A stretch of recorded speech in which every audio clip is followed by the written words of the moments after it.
ஹalleluya. நல்லது. இந்த காலை வேளையும் நாங்கள் பார்க்க போகிறோம் தேவனுடைய வார்த்தையை. கடந்த வாரத்திலே நாங்கள் நிறைவு செய்தோம். தேவனுடைய வார்த்தையை எங்களுடைய இருதயத்திலும் எங்களுடைய வாயிலும் இருக்க வேண்டும் என்பதை குறித்து. ஆமென்.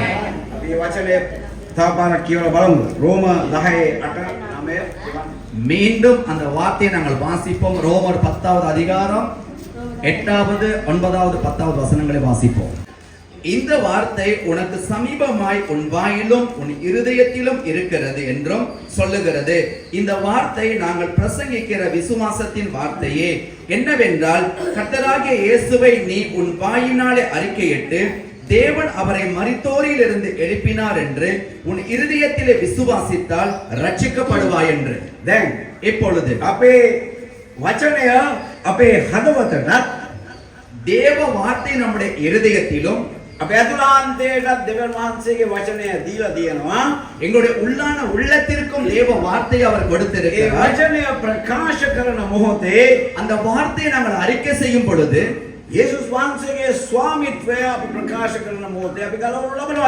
இயேசுவே கர்த்தர் என்று அறிக்கை செய்யும் பொழுது நாங்கள் ரட்சிக்கப்படுவோம். ஆமென். எப்பொழுது தேவனுடைய வார்த்தையானது அது தேவனுடைய வெளிப்பாடாய் இருக்கிறது. அது தேவனுடைய ஞானமாய் இருக்கிறது. உங்களுக்கு அதை குறித்து ஒரு அக்கறை இல்லாவிட்டால் அது உங்களுடைய பிரச்சனையா இருக்கிறது. இந்த இடத்தில் நீங்கள் அமர்ந்து கொண்டு இருக்கலாம், ஆனாலும் தேவ வார்த்தையை அக்கறை கொள்ளாமல் இருக்கலாம். ஞாயிற்றுக்கிழமை வந்து வார்த்தையை கேட்டுவிட்டு பாஸ்டர்னா இன்னைக்கு நல்ல ஒரு வார்த்தையை சொன்னார் அப்படின்னு சொல்லுவோம். அதற்கு அப்பாலே ஒன்றுமே செய்ய மாட்டோம்.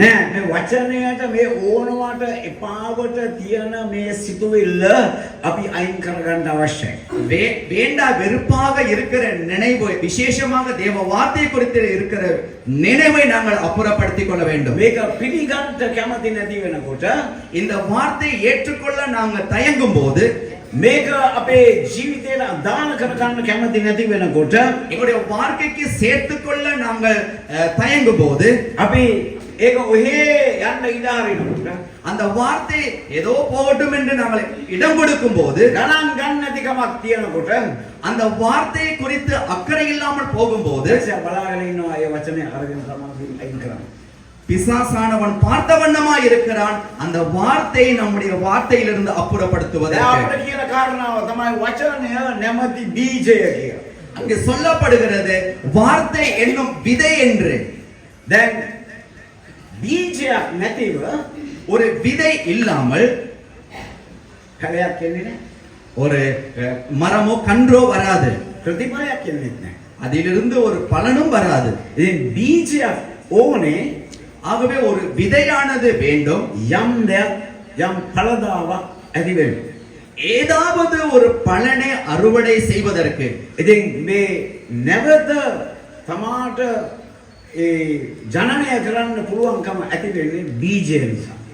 எதையுமே ஒரு பெருக்கத்துக்கு கொண்டு வர முடியும் அந்த விதை இருந்தால் மாத்திரம்தான். ஒரு திருமண தாம்பத்திய வாழ்க்கையிலே ஒரு குழந்தை பிறக்கிறது எதன் மூலமாக? ஒரு விதையின் மூலமாக. அந்த விதையின் மூலமாய் அங்கே கர்ப்பத்திலே அங்கே உற்பத்தி உருவாகிறது. அப்பொழுது என்ன நடக்கிறது? அந்த பிள்ளை அது பெற்றவர்களுக்கு ஆசீர்வாதமாய் இருக்கிறது. அது உங்களுடைய வாழ்க்கைக்கு ஒரு மறு சீரமைப்பை கொண்டு வருகிறது. முன்பு வாழ்ந்த மாதிரி அதன் பிறகு வாழ முடியாது. அது மாத்திரமல்ல,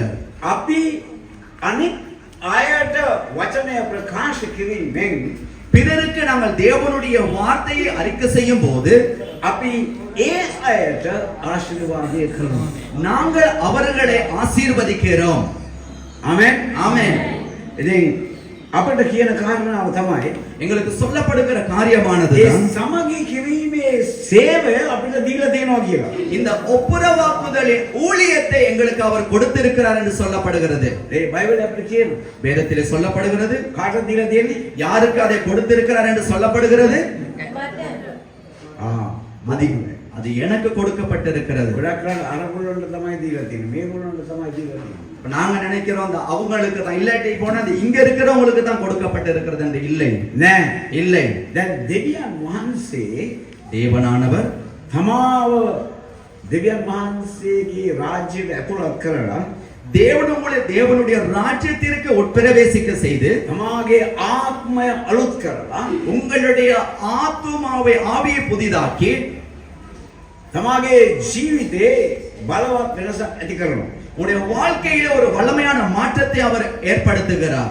එනිසා ஆகவே දැන් இப்பொழுது තමාගේ සිතුවිලි කල්පනා අදහස් ගමන මේ සියල්ලම වෙනස් වෙනවා. உங்களுடைய யோசனை நினைவுகள் உங்களுடைய கருத்துக்கள் பயணம் யாவுமே அங்கே ஒரு புதிதாக்கப்படுகிறது மாற்றமாகிறது. එනිසා තමයි අපිට කියන්නේ මේ ආත්මෙන් ගමන් කරන්නට ඕනේ කියලා. ஆகவே தான் வேதம் சொல்லுகிறது ஆவியிலே நாங்கள் பயணிக்க வேண்டும் என்பதை குறித்து. මේක හරි වැදගත්. இது மிகவும் முக்கியம். ඒක අපි හැඟීමෙන් ගමන් කරනවා. ஒன்று எங்களுடைய உணர்ச்சிகளின் அடிப்படையை கொண்டு பயணிக்கிறோம். නැත්නම් இல்லாவிட்டால் අපි ආත්මෙන් ගමන් කරනවා. ஆவியினாலே பயணிக்கிறோம். දැන් ගොඩක් අය එක දවසක ආත්මෙන් අනිත් දවසේ මානසික.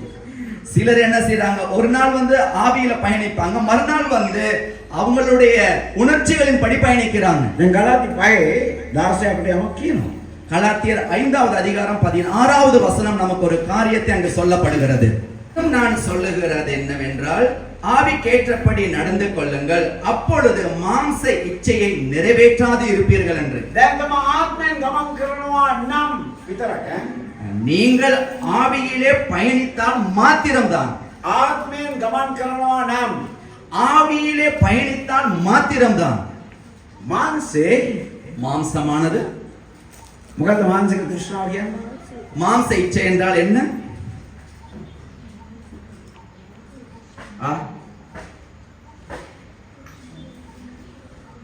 ඒ තමයි කියන්නේ බයිබලයේ කියවන.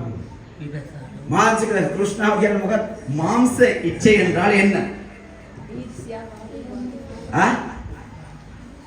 ඊර්ෂ්‍යා වාද කෝලහල ආසාවන් ඇස්වල ආසාව கண்களில் இச்சை. ඒ නෑ ඒක තමයි කියන්නේ අපි ගොඩක් වෙලා දන්නේ නෑ. அதிகமா இந்த விஷயங்கள் நமக்கு புரியறதே இல்லை. මේ මානසික ආසාව ඇස්වල ආසාව மாம்ச இச்சை கண்களின் இச்சை මේවා අපි ඉෂ්ට කරගන්න හදනවා. இவைகளை நிறைவேற்றிக் கொள்ள நாங்க துடிக்கிறோம். හරි. දැන් අපි අලුත් කිවිසුමේ තියෙන හැටියට புதிய ஏற்பாட்டிலே உள்ளபடி දෙවියන් වහන්සේගේ ආත්මය අපිව ගෙන යනවා කියලා තියෙනවා. தேவனுடைய ஆவியானவர் தான் எங்களை நடத்தி செல்லுகிறார் என்று சொல்லப்படுகிறது. ஹalleluya ஹalleluya. දෙවියන් වහන්සේගේ ආත්මයෙන් ගෙන ගියේ නැත්නම් අපි කොහෙද ඉන්නේ?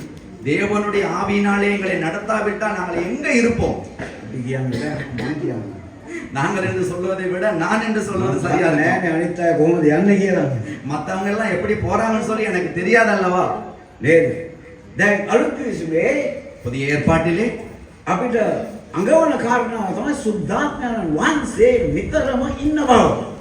எங்களுக்கு உணர்த்துவிக்கிற ஒரு காரியம் தான் பரிசுத்த ஆவியானவர் எந்நேரமும் எங்களோடு கூட இருக்கிறார் என்று. දැන් පරණ කිවිසුමේ பழைய ஏற்பாட்டிலே අපි දකින කාරණාවක් තමයි நாங்கள் காண்கிற விடயமானது සුද්ධාත්මයන් වහන්සේ பரிசுத்த ஆவியானவர் ප්‍රේතවරයා මත ආවා, தீர்க்கதரிசி மேலே இறங்குவார், පූජකවරයා මත ආවා, ஆசாரியன் மேலே இறங்குவார், රාජ්‍යවෝ මත ආවා. ராஜாக்கள் மேலே வருவார்.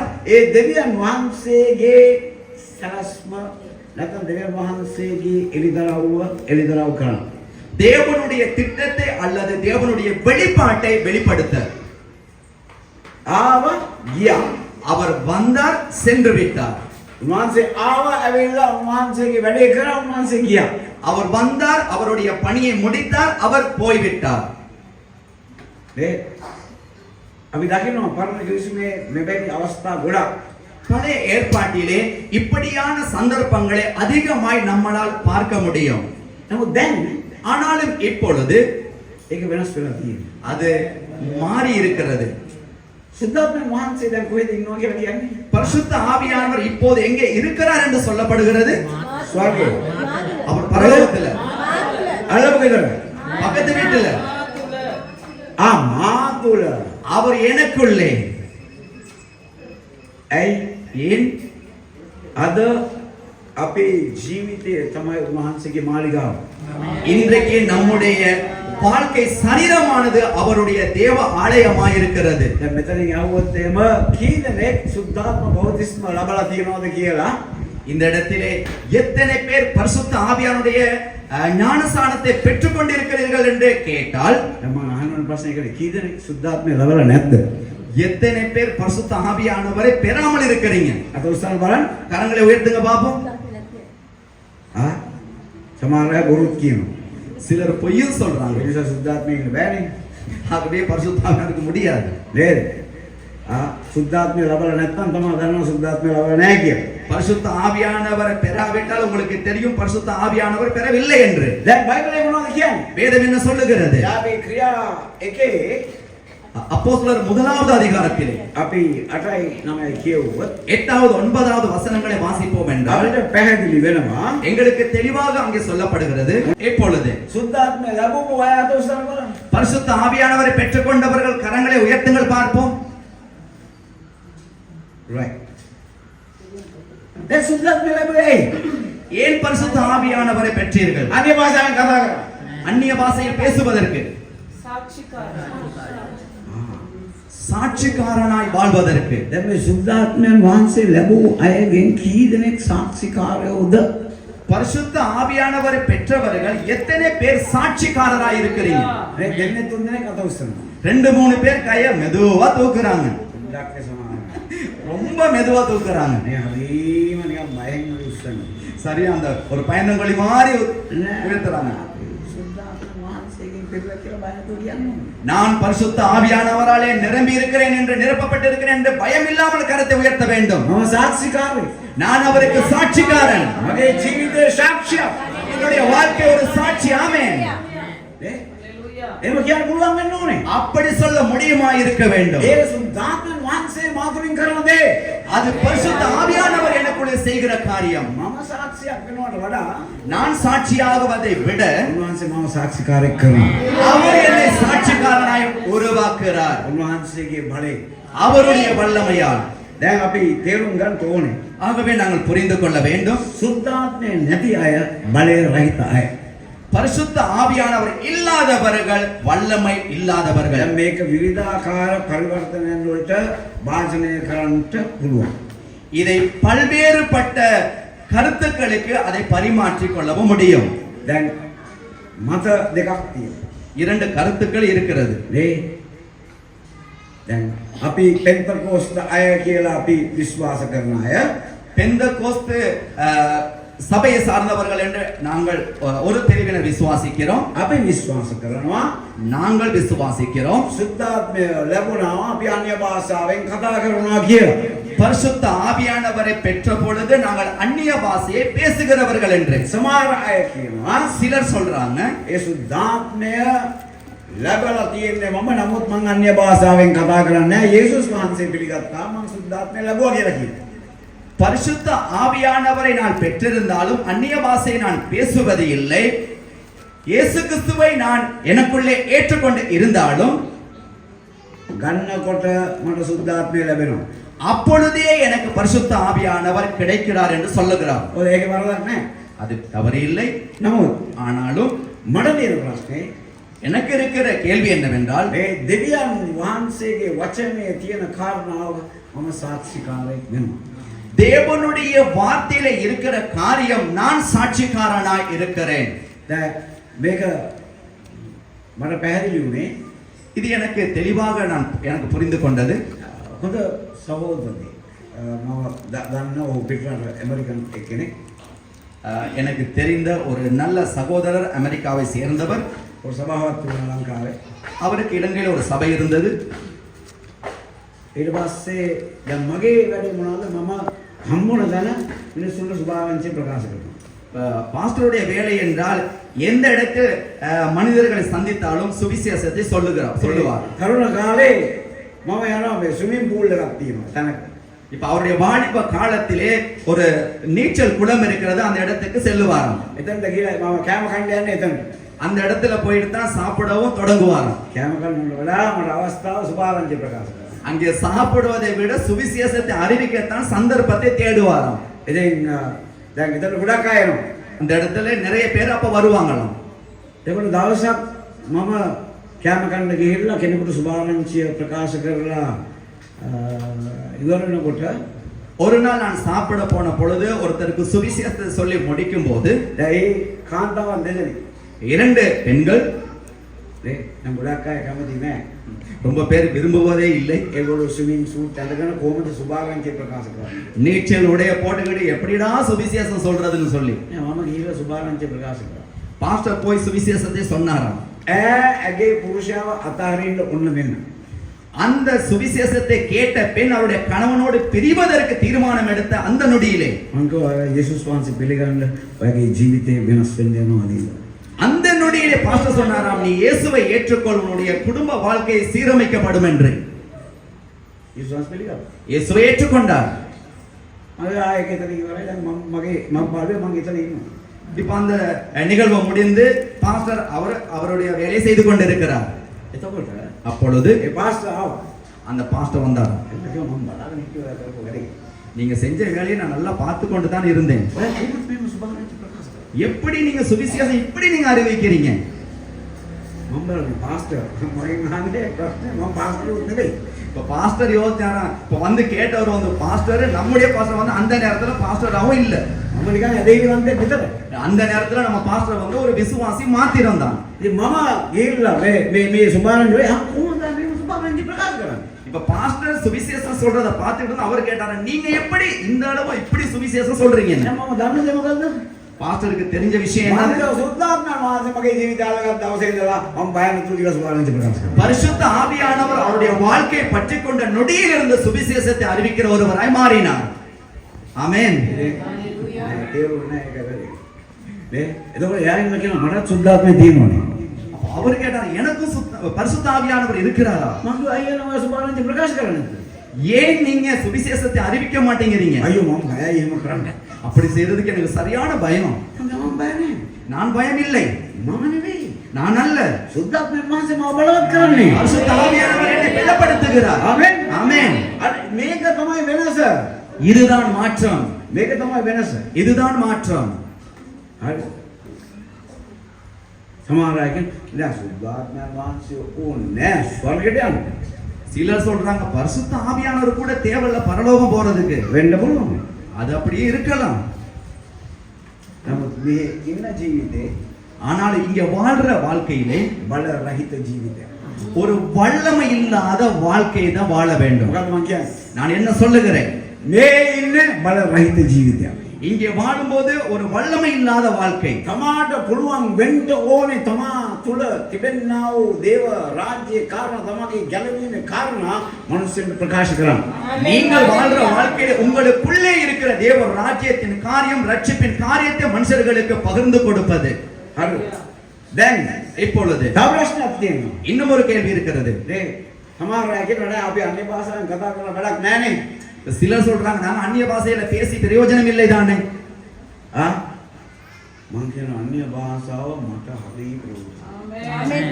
பார்த்து சொல்லுகிறார், அந்நிய பாஷை அவருக்கு மிகவும் பலனுள்ளதா இருக்கிறது. ඇයි ඔබට අන්‍ය භාෂාව වැදගත් වෙන්නේ? ஏன் உங்களுக்கு அந்நிய பாஷை முக்கியமாய் தேவைப்படுகிறது? මම ආත්මිකයි කියලා පෙන්නන්න නේද? நான் ஆவிக்குரியவன் என்று காட்டிக் கொள்வதற்கா? අපි අන්‍ය භාෂාවෙන් කතා කරනවා මේවා කරනවා එතකොට තමයි අර බලය එන්නේ කියලා හිතනවා. இப்ப நாங்க அந்நிய பாஷையில பேசி அப்படி கொஞ்சம் குடுங்க செய்யக்குள்ள அப்பதான் பரிசுத்த ஆவியானவர் என் மேல இருக்கான்னு சொல்லி காட்டுவதற்கு. මම ආත්මිකයි කියලා පෙන්නන්න. நான் ஆவிக்குரியவன் என்று காட்டிக் கொள்றது. ඇයි අන්‍ය භාෂාව අවශ්‍ය? ஏன் அந்நிய பாஷை தேவை? මම මාව වර්ධනය කරගත්තේ නැත්නම් நான் என்னை வளர்ச்சிக்கு கொண்டு வராவிட்டால், මම මාව ශක්තිමත් කරගත්තේ නැත්නම් நான் என்னை பலப்படுத்திக் கொள்ளாவிட்டால், නේ මම කෙනෙකුට මේ ළඟදී කතා කරලා කිව්වා. கிட்டடியில பார்த்த ஒருவருக்கு பேசினாராம். ඊට ඉස්සෙල්ලා මේ පදේ කියලා පළවෙනි කොරින්ති 14:4 අපි කියමු. 1 கொரிந்தியர் 14வது அதிகாரம் 4வது வசனத்தை வாசிப்போம். මේ කාරණා දෙක පැහැදිලි. அந்நிய பாஷையில் பேசுகிறவன் தனக்கே பக்தி விருத்தி உண்டாக பேசுகிறான். தீர்க்க தரிசனம் சொல்லுகிறவனோ சபைக்கு பக்தி விருத்தி உண்டாக பேசுகிறான். இந்த ரெண்டு காரியமும் இப்போ நமக்கு தெளிவா புரிகிறது. ඔව් එතකොට දැන් මේ තමාව වර්ධනය කරගන්නවා කියන්නේ මොකක්ද ඒක? தன்னை வளர்த்துக் கொள்ளுவது வளர்ச்சிக்கு கொண்டு வருவது என்றால் என்ன என்று நீங்க நினைக்கிறீங்க? ඒ බොහෝ ප්‍රශ්න කරදර තුලින් යන අවස්ථාවන් වලදී அதிகமான வேதனையிலும் கஷ்டத்துக்கு மத்தியிலே போகும்போது දෙවියන් වහන්සේ අපිට දීලා තියෙන ආයුධයක් தேவன் நமக்கு கொடுத்திருக்கிற ஆயுதமானது මේ අන්‍ය භාෂාව இந்த அந்நிய பாஷையை මාව වර්ධනය කරගන්න. அது என்னை வளர்ச்சிக்கு கொண்டு வருவதற்கும் ඒක නිකන් අර දැන් මම දන්නේ දැන් බයිසිකල් වල තියෙනවා ඉස්සර පරණ බයිසිකල් වල තිබුණ ඩයිනමෝ කියලා. இப்ப நான் வர சைக்கிள்கள்ல வந்து அந்த டைனமோன்னு சொல்லி வர்றது இல்ல. ஆரம்பத்துல வந்து அந்த சைக்கிள்கள்ல வந்து அந்த டைனமோன்னு சொல்லி பின் டயர்ல இருக்கும். පොඩි ගැජට් එකක් තියෙනවා පිටිපස්සට ආවේ ඒක දාපුවාම අර මේක කැරකෙනකොට ලයිට් එක මත් වෙනවා. இப்போ அந்த சின்ன டைனமோ வந்து டயர் சுத்தக்குள்ள வந்து அந்த டயர் பக்கத்துக்கு திருப்பணும்னா கொஞ்சம் வெளிச்சம் வரும். දැන් අපිට දීලා තියෙන ඩයිනමෝ එක ඒක තමයි ඒක කැරකෙන්න අපි එළියේ එනවා. ஆமென் ஆமென். எங்களுக்கு கொடுக்கப்பட்டிருக்கிற அந்த டைனமோ அதுதான். எங்களுடைய வாழ்க்கையிலும் இது சுத்த தேவனுடைய வெளிச்சம் வெளியே வரும். ආමේන්. ஆமென். දැන් මේ දැසනා இந்த காலை வேளையும் මම මෙතන ඉන්නේ பாஸ்டர் இந்த இடத்துல இருப்பது ඒක නිසා. அதனாலே தான். හරි. අද සමාව இன்றைக்கு சபையிலே බලවත් වෙන්නේ இன்றைக்கு சபை வல்லமைப்படுவதும் නැත්තේ இல்லாமல் இருப்பதும் මේ කාරණාව නිසා. இந்த காரணத்தினாலே தான். අද ගොඩාක් අය මේ ලැජ්ජා இன்னைக்கு ரொம்ப பேருக்கு வந்து சரியான மாதிரி வெட்கம். ඇයි අන්‍ය භාෂාව කතා කරන්න ලැජ්ජයි. அந்நிய பாஷையில பேசுறதுக்கு சரியான வெட்கம். ඒක මූලික හේතුව. அதுக்கான முக்கிய காரணம். හරි. ඉතින් තමා බලවත් වෙලා නැත්නම් நீங்கள் உங்களை பலப்படுத்திக் கொள்ளாவிட்டால் තමා පමණක් නෙවෙයි. நீங்கள் மாத்திரமல்ல, තමාගේ පවුල දුර්වල වෙනවා. உங்களுடைய குடும்பம் பலவீனம் அடையும். සභාව දුර්වල වෙනවා. உங்களுடைய சபையும் பலவீனம் அடையும். තමාගේ සේවය දුර්වල වෙනවා. உங்களுடைய ஊழியம் பலவீனம் அடையும். ඒ කියන්නේ බල රහිත. සුළු දුර්වල වෙනවා කියනකොට බල රහිත. පවලස්. அங்கே வல்லமை இல்லாமல் போய்விடும். ඒ අපි දකින කාරණාවක් තමයි நாங்கள் பார்க்கிற காரியமானது සුභාරංචි ප්‍රකාශ වෙන්නේ නැහැ. சுவிசேஷம் அறிவிக்கப்பட மாட்டாது. සුවවීම වෙන්නේ නැහැ. சுகப்படுத்துதல் ஏற்படாது. රාස්කම් ලකුණු වෙන්නේ නැහැ. அற்புதங்களும் அடையாளங்களையும் காண முடியாது.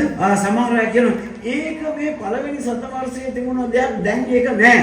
சிலர் சொல்றாங்க முதலாவது நூற்றாண்டுல தான் அதெல்லாம் இருந்துச்சு, இப்ப நான் அதெல்லாம் இல்லைன்னு சொல்லி. ප්‍රේමවන්ත සහෝදර සහෝදරවරුනි යේසුස් වහන්සේ ඊයේ අදත් සදාකාලෙම එකාකාරයි. ஆமென் ஆமென். சகோதரனே சகோதரியே, இயேசு கிறிஸ்துவானவர் நேற்றும் இன்றும் நாளையும் என்றென்றும் மாறாதவராய் இருக்கிறார். ආමේන්. ஆமென். හalleluya. அல்லேலூயா. ඉතින් අපි තේරුම් ගන්න ඕනේ. ஆகவே நாங்கள் புரிந்து கொள்ள வேண்டும். අපි කොහොමද යම් ආකාරයෙන් යම් දේවල් වලට මුහුණ දෙන්නේ? எப்படி சில காரியங்களுக்கு சில விஷயங்கள் மூலமாய் முகம் கொடுப்பது? අපේ ජීවිත නටබුන් වෙන්න ඉඩ ඇරියා නම් எங்களுடைய வாழ்க்கை வந்து வீணாவதற்கு இடம் கொடுத்தோம் என்றால் තමාට අවස්ථාවක් තියෙනවා. உங்களுக்கு ஒரு சந்தர்ப்பம் இருக்கிறது. දෙවියන් වහන්සේගේ හස්තේ ක්‍රියාත්මක වෙන්න. தேவனுடைய கரத்தின் கிரியையாய் மாறுவதற்கு දෙවියන් වහන්සේට පුළුවන් තමව පාවිච්චි කරන්න. தேவனுக்கு முடியும் உங்களை வல்லமையாய் கிரியையாய் பயன்படுத்துவதற்கு තමා ඉඩ දෙනවා. நீங்கள் இடம் கொடுத்தால் மட்டும்தான். තමාගේ කැමැත්ත, உங்களுடைய விருப்பம், තමාගේ සැලැස්ම, තමාගේ අදහස් නම් පළවෙනිම තියෙන්නේ. உங்களுடைய திட்டமும் உங்களுடைய கருத்தும் தான் முதலாவதாக இருக்கிறதாக இருந்தால் ඒක වෙන්නේ නැහැ. அது நடக்காது. නමුත් දේව කැමැත්ත තමා පළවෙනියට හිතනවා නම් ஆனாலும் தேவனுடைய சித்தத்தை முதலாவதாக நீங்கள் எண்ணினால் දෙවියන් වහන්සේට තමයි ඉඩ දෙනවා. நீங்கள் தேவனுக்கு இடம் கொடுப்பீர்கள். බයිබලයේ කියන දෙවියන් වහන්සේගේ හස්තයට යටත් වෙන්න කියලා. வேதத்திலே சொல்லப்பட்டிருக்கிறது தேவனுடைய கரத்திலே அடங்கி இருங்கள் என்று. ඒ හස්තයට යටත් වෙන්න ඉඩ දුන්නාම அவருடைய கரத்திலே அடங்கி இருக்க நாம் இடம் கொடுக்கும் போது දෙවියන් වහන්සේ බලවත් කරන්න පුළුවන්. தேவனால் வல்லமையானதை செய்ய முடியும். දැන් සමහරවිට තමාට පේන්නේ නැති වෙන්න පුළුවන්. சில நேரத்தில் உங்களுக்கு அது காண முடியாத படி கூட இருக்கலாம். දැන් මම දන්න දේ තමයි பாஸ்டர் தெரிந்த விடயம் தான். මම ඉක්මනට ඉවර කරන්න මොකද අද බෞද්ධිස්මෙකුත් තියෙනවා. இந்த பிரசங்கத்தை சீக்கிரமாக நிறைவு செய்ய விரும்புகிறேன் என்றால் தண்ணீர் ஞானஸ்நானம் கொடுக்க வேண்டியும் இருக்கிறபடியால். හරිද? දැන් இப்பொழுது මම දන්න දේ තමයි දෙවියන් වහන්සේ පෙන්වන්නේ අවසානයේ. தேவன் காண்பிக்கிறார் முடிவை. හරි? පටන් ගන්නම පෙන්වන්නෙත් නෑ. පටන් ගන්නම තමයි දන්නවා. මැද හරිය පෙන්වන්නේ නෑ. අවසානයේ තමයි පෙන්වන්නේ. ஆரம்பத்தை காட்டுகிறார், இடையில் இருக்கிறதை காட்டுவதில்லை. හරි මම මේ ළඟදී කටුද කියාගෙන මම දැන් මට පේන්නේ දැන් අඳන් 40යි. කාමර දෙකයි টয়ලට් ඒවා මේවා කොහොම නේද? ඒවා තමයි පේන්නේ. දැන් මේ gadol හදන එක මේවා බාසුනලා වැඩ කරන ඒවා පේන්නේ නැහැ. පේන්නේ නැතුව නෙවෙයි. නමුත් මම කියන්නේ මට ඊට වඩා පේන්නේ මොකද? අරක තමයි පේන්නේ. මේක එයාර් කන්ඩිෂන් කරනවද නැද්ද? பாஸ்டருடைய சிந்தனையில வந்து தெரியுது, இப்படிதான் 40 கட்டால் இருக்கும், மலசால கூட இப்படிதான் இருக்கும், இந்த இடத்துல பேன் வரும், இந்த அறைகள் எல்லாம் இப்படி இருக்கும் அப்படின்னு சொல்லி சில நேரத்துல பாசுனமாரோ யாரோ வேலை செஞ்சாலும் அது கூட நினைவுக்கு வர மாட்டேங்குது. அதுதான் விளங்குது. හරිද? දැන් අද දැස්සන මම මෙනෙහි කරන අවස්ථාව මට ලැබුණ දේ තමයි යෝසෙෆ්ට දෙවියන් වහන්සේ පෙන්වුවේ සීනේ අවසානයේ. பாஸ்டர் இந்த காலை வேளையும் கூட தேவனுடைய வார்த்தையை அவர் தியானித்துக் கொண்டு இருக்கும் பொழுது யோசேப்புக்கு தேவன் வெளிப்படுத்தின அந்த கனவிலே முடிவை தான் காட்டினார். ஆரம்பத்தையும் அதனுடைய இடைநடுவையும் காண்பிக்கவில்லை. සුද්ධාත්මයන් වහන්සේ උනන්දු කරනකොට අපි වචනයට කාලය දෙන්න ඕනේ. අපි නිකන් වචනයට කාලය දෙන්න නැතුව මම යාඥා කරනකොට වැටුණා මේක වුණා. ඒව එකක්වත් වැඩක් නෑ. பரிசுத்த ஆவியானவர் எங்களுக்கு உணர்த்தும் பொழுது நாங்கள் தேவனுடைய வார்த்தைக்கு இடம் கொடுக்க வேண்டும். தேவனுடைய வார்த்தையில வளர்ச்சிக்கு வராவிட்டால் நான் ஜபிக்கக்குள்ள அவங்க சொத்துன்னு விழுந்தாங்க, இதெல்லாம் சரி வராது. හරිද? මේක අපි තේරුම් ගන්න ඕන කාරණාව තමයි මොනවාද? යෝසෙෆ්ට අවසානයේ පෙන්වන අවසානයේ මොකද යෝසෙෆ්ට පෙන්වුවේ? யோசேப்புடைய வாழ்க்கையில் இறுதி முடிவை அந்த கனவில காட்டினார். என்ன முடிவு அது? සිහිනය මොකද්ද? அவருடைய கனவு என்ன? ගොයම් මිටි ඇවිල්ලා ඔහුගේ මිටි ඇවිල්ලා ඊයරලින් ඉන්නවා අරවල ඔක්කොම ඒ මිටියට නැවෙනවා. அந்த கனவில நாங்கள் பார்க்கிறோம் கதிர் கட்டுகளை, மற்ற கதிர் கட்டுகள் எல்லாம் இதை பணிந்து கொண்டிருக்கிறது. யோசேப்புடைய கதிர் கட்டு மட்டுமே நிமிர்ந்து நிற்பதை குறித்து. දැන් අනිත් අයට තේරුන්නේ නැහැ. மற்றவர்களுக்கு அது புரியவில்லை. යාකෝබ්ට තේරුණා. ஆனால் யாக்கோபுக்கு அது புரிந்தது. ඔව් තේරුණා. කිව්වා උඹ කියන්නේ උඹට ඔක්කොමලා නමස්කාර කරන්න යනවා. ඔබේ අම්මයි මමයි අපි ඔක්කොම උඹට නමස්කාර කරන්න යනවද? அப்போ யாக்கோபு சொல்றாரு, அப்படின்னு சொன்னா எல்லாரும் ஓ அம்மாவோ அப்பாவாகிய நானும் உன்னை வணங்குவோமோ அப்படின்னு சொல்லி. යෝසෙෆ් දන්නේ. யோசேப்புக்கும் தெரியாது. දෙවනසේ පෙන්වෙන්නේ නැහැ. தேவன் அதை காண்பிக்கவும் இல்லை. හැබැයි මං හිතනවා ஆனாலும் பாஸ்டர் நினைக்கிறார் යෝසෙෆ්ට මැදහරිය පෙන්වනවා නම් යෝසෙෆ් කියන්නේ අම්මා මට එපා මේ. இப்ப அதோடைய முடிவுக்கு இடையில இருக்கிறத காட்டியிருந்தா யோசேப்பு சொல்லிப்பா, ஐயோ ஆண்டவரே எனக்கு இது வேணா, நான் போக இயலாதுன்னு. ඒක තමයි මැදහරිය පෙන්වන්නේ නැත්තේ. அதனாலே தான் அந்த இடை நடுவிலே இருக்கிறதை காண்பிக்கவில்லை. අවසානයේ පේනකොට අපිට මේකට යන්න පුළුවන්. ஆகவே முடிவை காண்பிக்கும் பொழுது நாங்க நினைக்கிறோம் இப்பனே எனக்கு போக இயலும் அப்படின்னு. සමහරවිට අගකුත් නැහැ මුලකුත් නැහැ. சிலருக்கு வந்து முடிவும் இல்ல ஆரம்பமும் இல்ல. තරවෙන්න එපා මම මෙහෙම කතා කරනවා කියලා. நான் இப்படி பேசுறனால நீங்க ඒකේ கேட்க வேண்டாம். ක්‍රිස්තියානි ජීවිතේ දැක්කාම එයා එදිනෙදා ජීවිතයක් ගත කරන්නේ. அவர்களுடைய கிறிஸ்தவ வாழ்க்கையை பார்க்கும்போது அன்றாட கிறிஸ்தவனா வாழ்றாங்க. එදා වේලටුවස්. அன்னைக்கான கிறிஸ்தவன் அவ்வளவுதான். එතන යාට ජීවිතයක් නැහැ. அதற்கு அப்பாலே ஒன்றும் இல்லை. දැන් අපිට දැක්මක් තියෙනවා. எங்களுக்கு ஒரு குறிக்கோள் இருக்கிறது. මේ සභාවට දැක්මක් තියෙන්න இந்த ඕනේ. சபைக்கு ஒரு குறிக்கோள் இருக்க வேண்டும். මේ සභාවේ දැක්මට එකඟ වෙන්න ඕනේ. இந்த சபையின் குறிக்கோளுக்கு ஒன்று சேர வேண்டும். නමුත් වැඩේ තියෙන්නේ මේකයි දෙවියන් වහන්සේගේ වචනේ අනුව ගොඩක් වෙලාවට කවුවෙන්නේ නැහැ. தேவனுடைய வார்த்தையின்படி சில நேரத்துல மாத்திரம் இல்ல, அதிகமான நேரத்துல ஒன்று சேருவதே இல்லை. සහෝදරයෝ ඔක්කොම මොකද කරේ? சகோதரர்கள் எல்லாரும் சேர்ந்து என்ன செஞ்சாங்க? මොනවද කරේ? என்ன செஞ்சாங்க? ඕ ලොක්ක වෙන්න හදනවා. நீ பெரிய ஆளா ஆக பாக்குற இல்லையா? කරන්න ඕන ඔක්කොම දේවල් කරා. அந்த சகோதரனுக்கு செய்ய வேண்டிய எல்லா அநியாயத்தையும் செஞ்சாங்க. ඉරිසියාව හොඳ නැහැ. பொறாமை சரியில்லை. නමුත් ඒක පවුලේ තියෙනකොට ඊට වැඩිය අමාරුයි. அது குடும்பத்துல இருக்கக்குள்ள ரொம்பவே சரியில்லை. සභාවේ තියෙනකොට තවත් අමාරුයි. அது சபையில இருக்கக்குள்ள ரொம்பவே கஷ்டம். නමුත් ஆனாலும் දෙවියන් වහන්සේ අවසානයේ දක්වා යෝසෙෆ් එක්ක හිටියා. தேவனானவர் யோசேப்பை முடிவு வரைக்கும் நடத்தி சென்றார். අවසානයේ දක්වා දෙවියන් වහන්සේ මාත් එක්ක ඉන්නවා. முடிவு வரைக்கும் தேவன் என்னோடு கூட இருக்கிறார். ඔබත් එක්ක ඉන්නවා. உங்களோடு கூட இருக்கிறார். ஆமென்.